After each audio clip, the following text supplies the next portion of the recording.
आज से कर चुकने तक तुम दोनों मेरे दास हुए। चलो, हो रही मेरी बैलगाड़ी।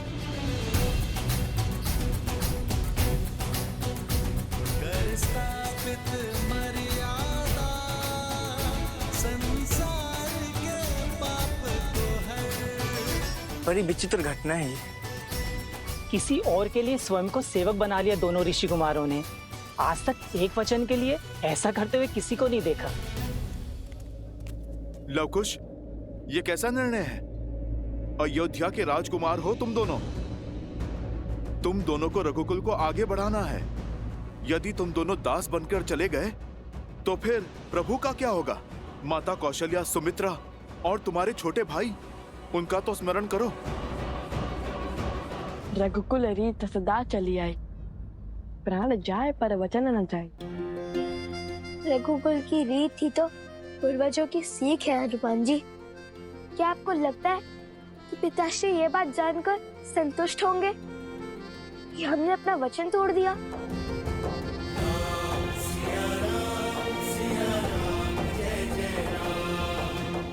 और क्या एक माँ और बेटे को अलग होते हुए ऐसे ही देखते रहे?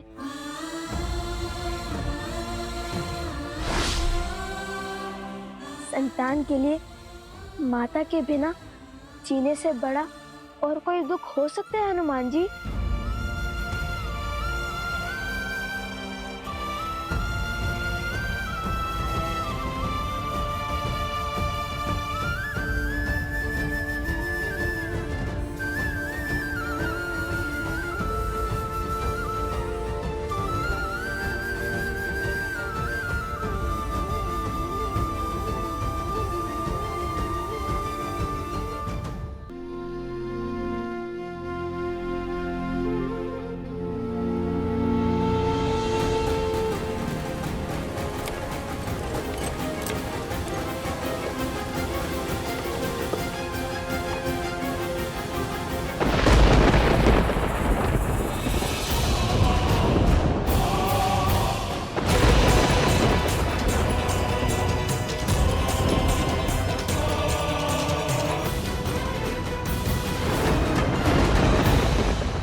क्यों भैया स्वयं से सबको दूर करते जा रहे हैं? पहले ऋषि कुमारों को स्वयं से दूर भेज दिया, फिर अब भरत भैया को भी शत्रुघ्न के पास भेज दिया है। मंशा क्या है भैया की?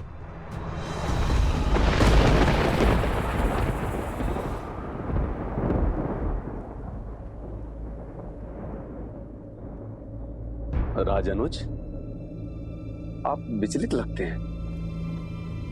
हाँ सुमंत, मन बड़ा विचलित सा हो रहा है।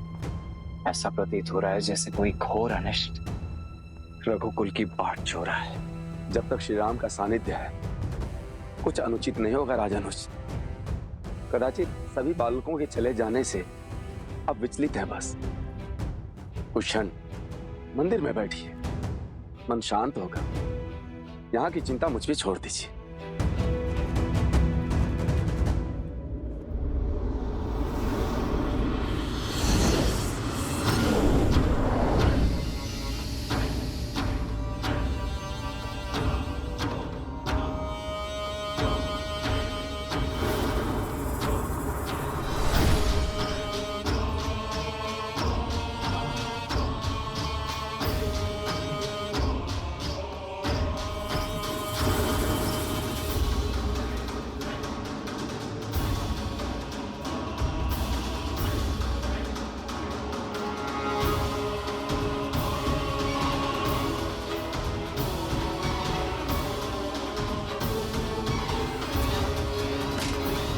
रुकिए, अपने यहाँ आने का प्रयोजन बताइए ऋषिवर।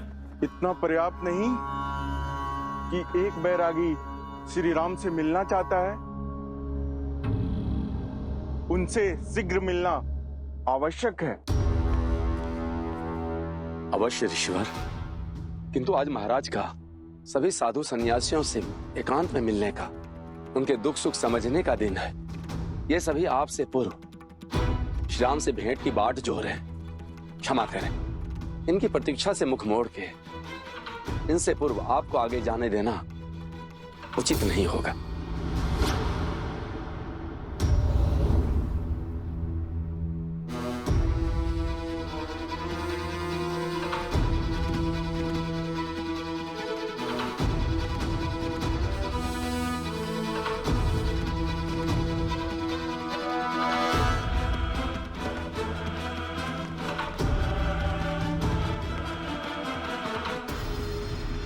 अयोध्या के महाराज हैं श्री राम। बिना अग्रिम सूचना के तो काल को भी उनसे भेंट करने का अधिकार नहीं है। फिर आप कौन हैं? यदि मुझे परिचय की आवश्यकता है तो लीजिए, श्री राम को दे दीजिए। अभिमा, ये मुद्रिका देख, वह स्वयं ही मुझे बुला लेंगे। ये मुद्रिका आपके पास आई कहां से? है कौन आप? कृपा करके शीघ्र मेरी श्री राम से भेंट करा दीजिए। आपको सभी प्रश्नों के उत्तर मिल जाएंगे।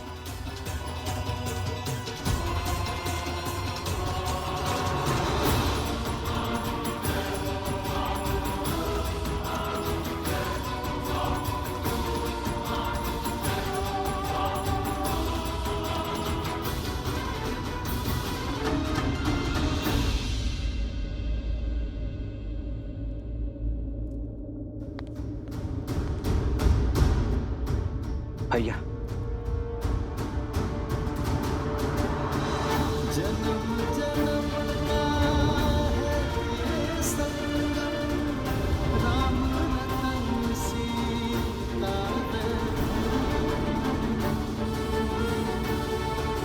बाहर एक सन्यासी आए हैं, ये मुद्रिका लेकर। कहते हैं कि ये मुद्रिका ही उनका परिचय है। उन्हें सम्मान सहित भीतर लाओ लक्ष्मण। परंतु ये सन्यासी हैं कौन भैया? और ये मुद्रिका उनके पास? सर्वप्रथम उन्हें भीतर लाओ लक्ष्मण। जो आ गया भैया।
नाम श्री राम।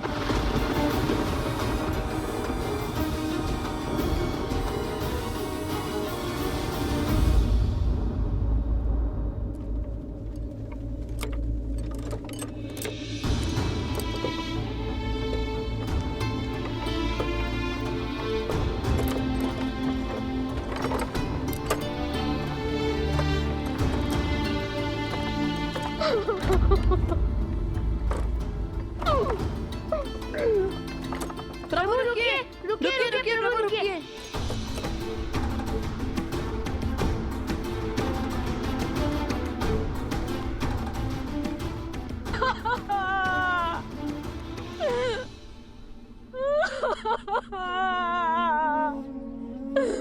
स्वामी कैसे छोड़ के चले गए?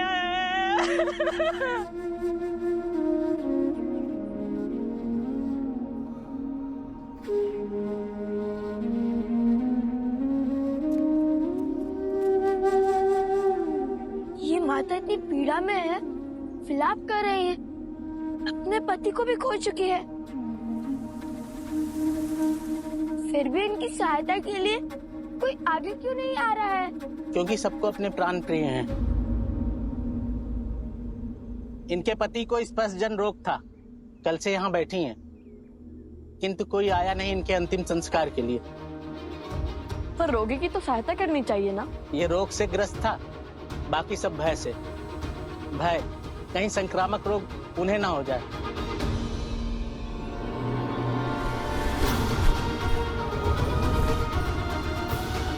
हमें किसी रोग का भय नहीं है, हमें उनकी सहायता करने दीजिए, हमें जाने दीजिए। ये विनती है हमारी, हमें जाने दीजिए। हमें जाने दीजिए, हमारी विनती स्वीकार कीजिए। हमें जाने दीजिए। तुम दोनों तो ऋषि कुमार हो ना, कैसे करोगे इनका अंतिम संस्कार? घोर अधर्म है ये, ऐसा तो पहले किसी ने नहीं किया। बोलो, कैसे धोओगे ऐसा पाप? किंतु किसी असहाय की सहायता करना तो सबसे बड़ा पुण्य का कार्य होता है ना, इसमें अधर्म कैसा?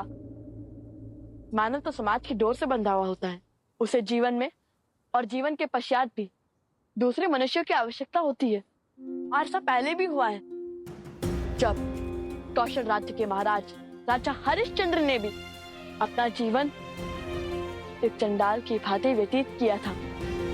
अपनी पत्नी और अपने पुत्र को बेचने के बाद भी जब वे महर्षि विश्वामित्र का ऋण न चुका पाए, और तब उन्होंने स्वयं को ऋषिवर को बेच दिया और उन्होंने उन्हें एक चंडाल का दास बना दिया।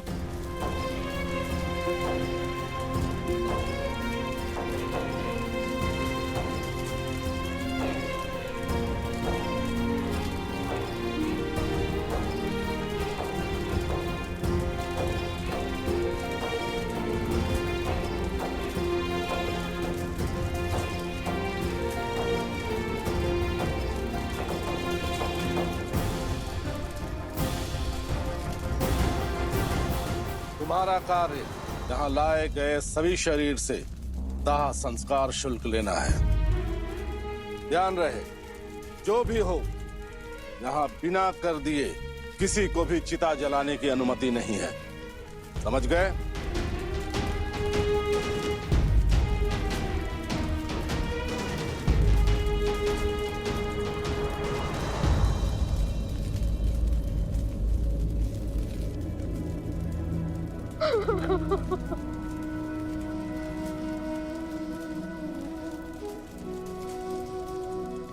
साक्षात माता सीता और प्रभु श्री राम की प्रति छाया है लवकुश।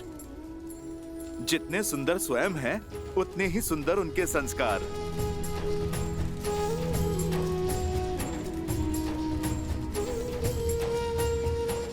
आयुष्मान भव।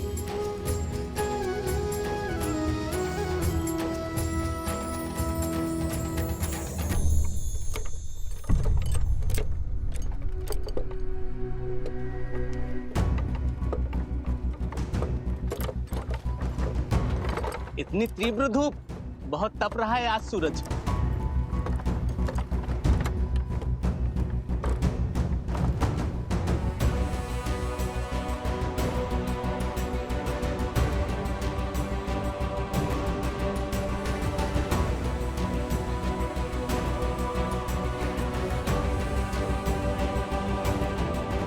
उतरो और ये सभी वस्तुएं नीचे उतारो, और हाँ, ध्यान देना कोई भी चीज टूटनी ना पाए। लवकुश का काम तोड़ना नहीं, जोड़ना है।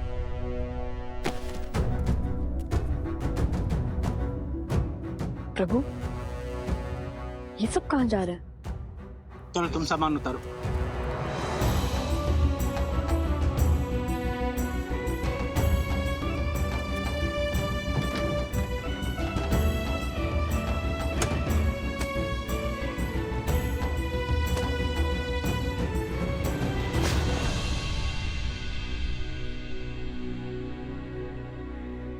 लीजिए, हो गया आपका कार्य पूर्ण। बताइए ना, ये सब लोग क्यों जा रहे हैं? मलेच्छों का भय का दृश्य है ये। सबको अपनी पूर्वजों की भूमि को छोड़कर जाना पड़ रहा है। वर्षों पुरानी कथा है। इस गांव के चहुओर जो घना जंगल देख रहे हो, इन्हीं वनों में मलेच्छों का राज है। वे मलिच्छ जिनकी भूख कभी तृप्त नहीं होती। वो भी पहले यहाँ मुख्य भूमि पर रहा करते थे, लेकिन अपनी असामाजिक गतिविधियों के कारण राजा मनु ने उन्हें देश निकाला का शाप दे दिया, घने वनों के अंधकार में रहने का आदेश दिया, हमारी सीमा से दूर। कहते हैं यदि वो लोगों के बीच एक समुदाय में रहें तो राजा मनु के श्राप के कारण स्वयं भस्म हो जाएंगे, क्योंकि उन्होंने वैदिक धर्म, नियम और रीतियों का उल्लंघन किया, वर्जित मांस और भोजन खाया, अधपका भोजनों को ग्रहण किया, पशुओं के त्वचा से बने हुए वस्त्र पहने और उन्हें त्यागने से मना कर दिया। देख रहे हो, इस संपूर्ण वन में एक भी पशु जीवित नहीं बचे और पशुओं के अंत के साथ ही इस गांव में मृत्यु का खेल आरंभ हो गया। रात्रि होते ही ये राक्षस हमारे गांव पर टूट पड़ते हैं। ये दुष्ट हमारे पशुओं को मारकर खाने लगे, छोटे छोटे बालक बालिकाओं को भी नहीं छोड़ते और हम साधारण मानवों के लिए उनसे लड़ना असंभव हो गया था।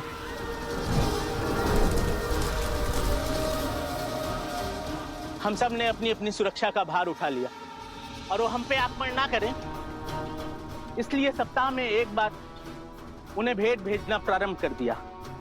पहले तो पास के गांव से पशुओं को क्रय कर लिया जाता था, जब वो भी नहीं बचे तो उन्होंने हमारे गांव पे आक्रमण करना प्रारंभ कर दिया। लगता है शीघ्र ही हमें भी अपनी पूर्वजों की भूमि को त्यागना पड़ेगा। श्री राम, मैं चाहता हूं कि हमारी ये भेंट संसार के लिए गोपनीय रहे, इसे तीनों लोक में कोई ना सुन पाए। लक्ष्मण जी भैया। हम दोनों एक महत्वपूर्ण चर्चा में हैं। जब तक ये समाप्त ना हो, जब तक मैं आज्ञा न दूं, तब तक कोई इस कक्ष के भीतर नहीं आएगा। और यदि आया तो नियमानुसार महाराज राम उसे जो भी दंड देंगे उसके लिए वही निर्धारित होगा। जो इस आज्ञा का उल्लंघन करेगा, मैं उसे मृत्यु दंड दूंगा।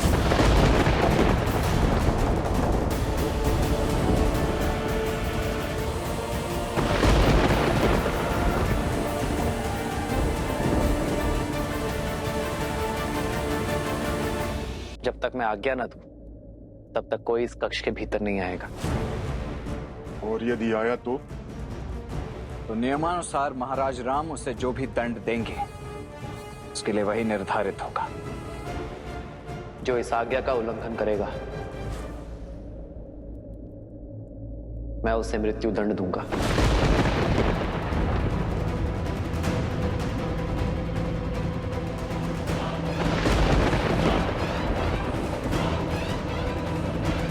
और बात यहां तक ना पहुंचे, यह सुनिश्चित करना तुम्हारा कर्तव्य है लक्ष्मण।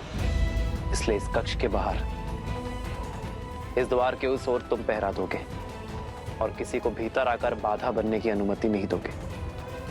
जो आज्ञा भैया।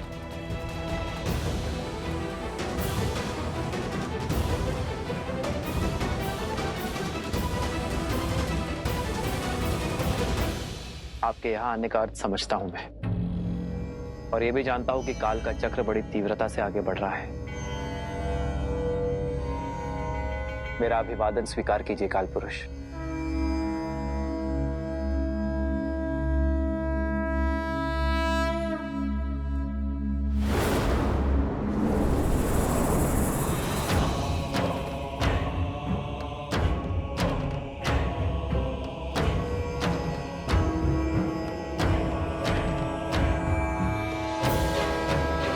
अयोध्या का हर कोना देख लिया, धर्म का हर रंग भांप लिया, किंतु आपके परम भक्त, परम सेवक श्री हनुमान के दर्शन नहीं कर पाया। कहाँ है राम भक्त हनुमान? आओ, इस ओर मेरा निवास है।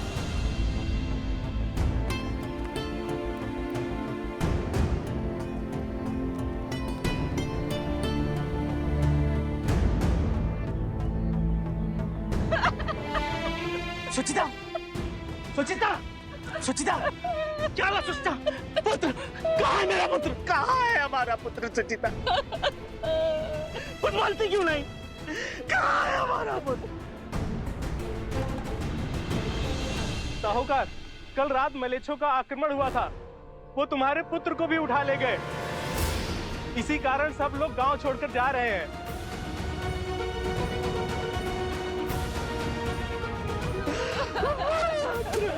प्रभु,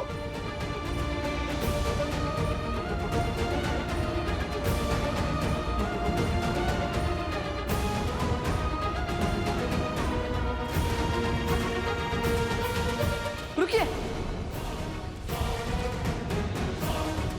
रुकिए, रुकिए, आप सुनिए।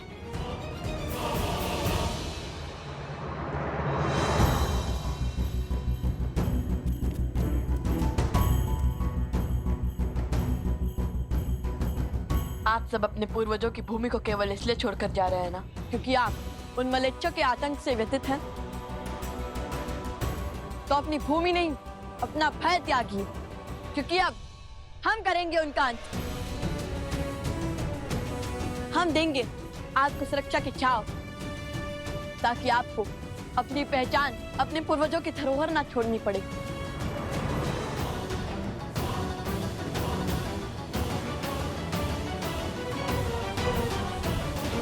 क्या तुम तो एक साधारण ऋषि कुमार हो, तुम हमें उन सर्वशक्तिशाली मलेच्छों से मुक्त कैसे करा सकते हो? जानते हैं, इसलिए केवल हम नहीं, आप सब करेंगे उनसे युद्ध। ये अधिकारों का द्वंद्व है और इसमें भाग तो लेना ही होगा। चलिए एक साथ उनसे लड़कर अधर्म के क्षेत्र में धर्म की ध्वजा लहराते हैं। हम सब तुम्हारी बातों में आकर अपनी प्राण दांव पर लगा दें, चल दे तुम्हारे पीछे उन बलशाली मलीछों से लड़ने के लिए।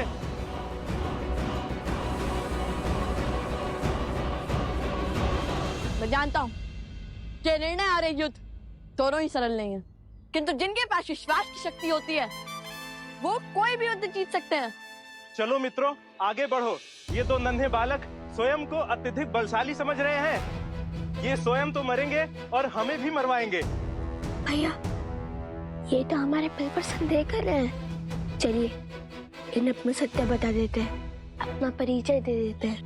नहीं नहीं नहीं, अभी हम इस समय केवल एक दास हैं, कुछ भी नहीं। हाँ हाँ, तुम मेरे दास हो, मेरे आज्ञा का पालन करना तुम्हारा कर्तव्य है। जाओ जाओ, मेरे पुत्र को शीघ्र लेके आओ। यदि तुम दोनों ने ये कार्य संपूर्ण किया तो मैं तुम्हारा ऋण क्षमा कर दूंगा और अपनी दासता से तुम्हें मुक्त कर दूंगा।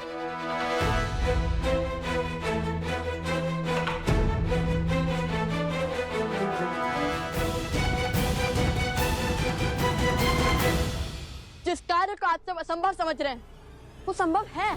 हमें एकजुट होकर हमारी एकता की शक्ति को जागृत करना होगा और अधर्मी और अवैधिक शक्ति को मिटाना होगा। मैं जानता हूँ कि आपका मन भय से ग्रसित है, किंतु यदि आज आपने अपने अधिकारों के लिए ध्वनि नहीं उठाई तो पूरा जीवन आपको सिर झुकाकर जीना होगा। अपने घर, अपनी भूमि, अपने पूर्वजों की धरोहर से भिन्न रहकर जीना होगा। अब जब आपने हमें अपने पुत्र को बचाने के बाद मुक्त करने का वचन दे ही दिया है, जान लीजिए कि हम कौन हैं। कदाचित तब आप हमारा साथ देने के लिए सज्ज हो जाए, भय के स्थान पर विश्वास जगा पाए।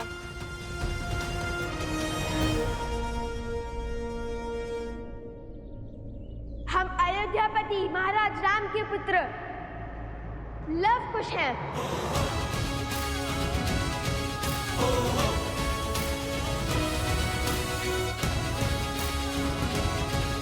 बताइए, अब तो चलेंगे ना आप हमारे साथ? क्या आप भी कोई संदेश शेष है? चलिए ना, उन अधर्मी राक्षसों को वैदिक धर्म सिखाएं। आज्ञा दे स्वामी। तुम कहो और हम मान ले। भला अयोध्या के राजकुमार ऐसे होते हैं, इतने दुख में रहते हैं, किसी के दास बनते हैं।